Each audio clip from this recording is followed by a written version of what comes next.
नमः शिवाय. परमपूज्य गुरुदेवता श्री कलावती माता लिखित बोधामृत पुस्तक वाचन. मागील भाग पुढे चालू. विषय 13. संसाराची नश्वरता. 1.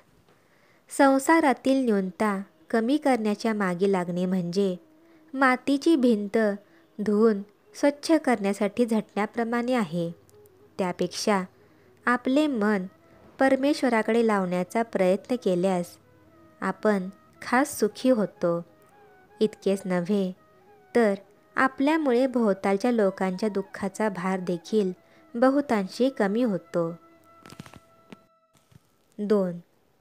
शेताच्या संरक्षणासाठी जशी कुंपणाची आवश्यकता असते त्याप्रमाणे प्रपंच नीटनेटका होण्यासाठी परमेश्वराच्या सहाय्याची जरुरी आहे. 3. प्रपंचापासून सुख मिळेल या आशेने जरी अहोरात्र श्रम केले तरी त्यामध्ये एक ना एक दिवस निराश होण्याची पाळी मनुष्यावर येतेच. परंतु परमेश्वरापासून सुख मिळविण्याची इच्छा करणाऱ्यावर मात्र केव्हाही निराशेची पाळी येत नाही. इतकेच नव्हे तर अधिक श्रम न करता मनुष्याला कायमचे सुखरूप होता येते. 4. शाळेचा अभ्यास कितीही असला तरी करमणूक म्हणून मुलांना वडील माणसे जशी दिवसातून काही वेळ खेळण्यास पाठवितात त्याप्रमाणे ईशचिंतनानेच समाधान लाभत असल्याकारणाने संसाराचा व्याप कितीही असला तरी मनुष्याने दिवसातून काही वेळ मनाला हरिचिंतन करण्यास लावले पाहिजे. 5. पिल्ले चारा पाणी घ्यायला लागली की पशूंची जबाबदारी संपली. पिल्लांना पंख फुटले की पक्ष्यांची जबाबदारी संपली. मुलाचे शिक्षण, नोकरी व लग्न झाले, मुलीचे लग्न व तिला मूल झाले की माणसांची संसारातील जबाबदारी संपली असे मनुष्याने समजले पाहिजे. 6. एखाद्या झाडाखाली आपण छायेकरिता बसतो त्या समयी झाडाची कायमची आशा करतो का? नाही ना. त्याप्रमाणे देह व देहसंबंधीयांची आशा तेवढ्यापुरतीच ठेवावी. 7. मुले जितक्या हौसेने खेळ मांडतात तितक्याच हौसेने खेळ मोडतात. संसार म्हणजे हा एक खेळच आहे. संसारातील अनुकूल परिस्थितीत प्रत्येकाला जो आनंद होतो तो आनंद प्रतिकूल परिस्थितीतही टिकला पाहिजे. यासाठी परमेश्वराचे स्मरण निरंतर राखावे लागते. 8. संसारात स्वतः नित्यनैमित्तिक कर्मे करून मुलाबाळांना ते वळण लावणे हा परमार्थाचा पूर्वार्ध असून संसारातील जबाबदारी संपली की परिपूर्ण लक्ष आपल्या कर्तव्याकडे म्हणजे ईशचिंतनाकडे लावण्याचा चिकाटीने प्रयत्न करणे हा परमार्थाचा उत्तरार्ध होय. 9. संसार हा समुद्राप्रमाणे आहे. समुद्राला जशी भरती ओहोटी असते तद्वत संसारातही सारखी सुखदुःखेही असावयाचीच. म्हणून कितीही बिकट परिस्थिती प्राप्त झाली तरी धैर्य खचून न देता मनुष्याने हरिस्मरणी रत राहावे. 10. मनुष्याला प्रारब्धाच्या योगे करून सुखदुःखे प्राप्त होत असतात. प्रारब्ध जर प्रतिकूल असेल तर सुखासाठी रात्रंदिवस जरी खटपट केली तरी दुःख मनुष्याचा पिच्छा सोडित नाही. तेच प्रारब्ध जर अनुकूल असेल तर नको म्हणत असताही सुख मनुष्याच्या पायी लोळून घेते. एक सुशील ब्राह्मण होता. त्याच्या कुटुंबाचा व्याप मोठा होता. हात घातलेल्या कामात यश येत नसल्याने दिवसेंदिवस त्याच्या पोटापाण्याची टंचाई होऊ लागली. भिक्षा मागायला गेले तरी धड भिक्षा मिळेना. त्यामुळे ब्राह्मण अतिशय गांजून गेला. एके दिवशी त्याने गृहत्याग करण्याचे ठरवून बरोबर न्यायच्या कपड्यांचे गाठोडे बांधले आणि सर्वत्र सामसूम झाल्यावर निघण्याच्या विचाराने ते गाठोडे नेऊन परसात एके ठिकाणी ठेवून दिले. मध्यरात्रीच्या सुमारास तो गावी जाण्यास निघाला.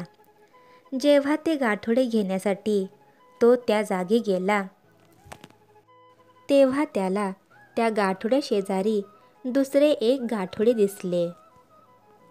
ते पाहून ब्राह्मण पापला. घरच्या व्यापाला कंटाळून मी देशांतराला निघालो आहे, आणि हा काय प्रकार, असा विचार त्याच्या मनात येतो न येतो तोच त्याचे प्रारब्ध येऊन त्याच्या पुढे मूर्तिमंत उभे राहिले आणि म्हणाले, हे ब्राह्मणा, तू घरादाराला कंटाळून चाललास खरा, पण तुझी व माझी जन्माचीच गाठ आहे. तेव्हा मला सोडून तुला व तुला सोडून मला क्षणभरही राहता येण्यासारखे नाही. तुला सुख किंवा दुःख देणारे प्रारब्ध मी आहे. त्यामुळे मी जर तुला प्रतिकूल होईन तर तू दुःखीच राहशील. तेच मी जर तुला अनुकूल होईन तर तुझ्याकडून एखादे वाईट कर्म जरी घडले तरी तुला सुखच होईल. त्यावर ब्राह्मण घराबाहेर पडला. परमेश्वराच्या योजनेप्रमाणे प्रारब्धही त्याचे बरोबर चालले. काशीला गेल्यावर ब्राह्मण गंगेत स्नान करून तीरावर आला. तोच प्रारब्ध म्हणाले, हे ब्राह्मणा, आजपासून मी तुला अनुकूल आहे. माझा खेळ पाहणार आहेस तर असाच ओल्याने काशी राजाच्या राजवाड्यात जा आणि सिंहासनावर बसलेल्या राजाचा मुकुट खाली पाडून लगेच परत ये. जरी सभा भरलेली असली तरी तुला कोणी काहीच करू शकणार नाही. त्यावर ब्राह्मणाने राजाचा मुकुट खाली पाडला. तो जवळ बसलेल्या प्रधानाच्या मांडीवर पडला. प्रधानाने लगेच तो हातात घेतला. इतक्यात त्याच्या आतील भागात एक नागसापाचे पिल्लू त्याला दिसले. त्या समयी आज राजा मोठ्या मुश्किलीने अपमृत्यूपासून सुटला.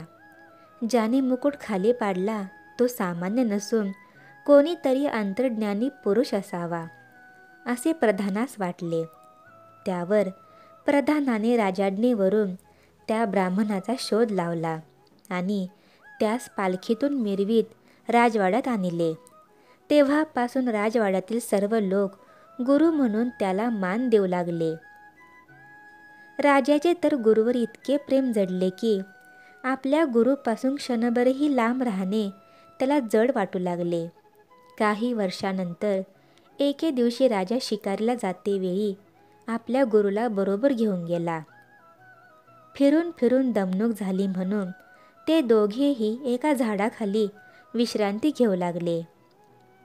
राजाचा किंचित डोळा लागलेला पाहून त्याची तलवार बाजूला काढून ठेवावी अशा विचाराने ब्राह्मणाने तलवारीला हात लावला. इतक्यात राजा जागा झाला. त्यावेळी ब्राह्मणाचे प्रारब्ध प्रतिकूल होते. त्यामुळे आपल्याला ठार करण्यासाठी ब्राह्मणाने तलवारीला स्पर्श केला असावा असा राजाचा समज झाला.